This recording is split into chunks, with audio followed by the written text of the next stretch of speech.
భర్త వారిని కోల్పోయినప్పుడు, ఒకవేళ నీవు కూడా నీ జీవితంలో నా అనేవారు, నీ అనేవారిని నువ్వు కోల్పోయి ఆ వేదనలో ఉన్నప్పుడు సహజ సిద్ధంగా ఒక ఆలోచన కలుగుతుంది. ఏమనంటే, దేవుడు జీవాధిపతి కదా, ఎందుకు మా వారిని ఎందుకు దేవుడు ఇంకా కొంతకాలం బ్రతికించలేదు? అడిగాను కదా, నేను ప్రార్థన చేశాను కదా, ఎందుకు తీసుకున్నాడు దేవుడు?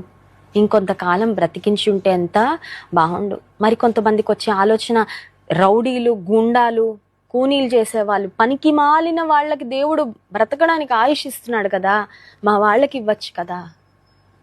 దేవుని మీద ఆధారపడే వ్యక్తి ఎందుకు అంత త్వరగా దేవుడు పిలుచుకున్నాడు అనే బాధ కలుగుతుందండి. కానీ ఈ భూమి మీద మనల్ని నాటింది ఎవరంటే దేవుడే. God is the one who planted us on earth. చూడండి, ఒక తోటను నాటిన తోటమాలి ఆ తోటలోకి వచ్చినప్పుడు ఒక పువ్వు, ఒక కాయో ఆయనకి బాగా నచ్చినట్లుగా కనబడింది అనుకోండి, ఆయన దాన్ని కోసుకొని వెళ్ళొచ్చు. ఎందుకంటే నాటింది ఆయన కాబట్టి దాని మీద ఆయనకి సర్వ హక్కులు ఉన్నాయి.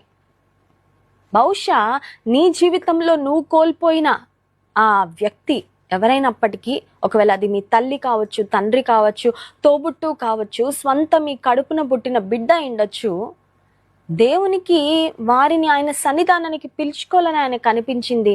అది ఆయన ఇష్టం. అది ఆయన ఒక తోటలోకి తోటమాలి వచ్చి ఆయనకి నచ్చిన పువ్వును, ఆయనకు నచ్చిన ఫలాన్ని కోసుకొని వెళ్ళిన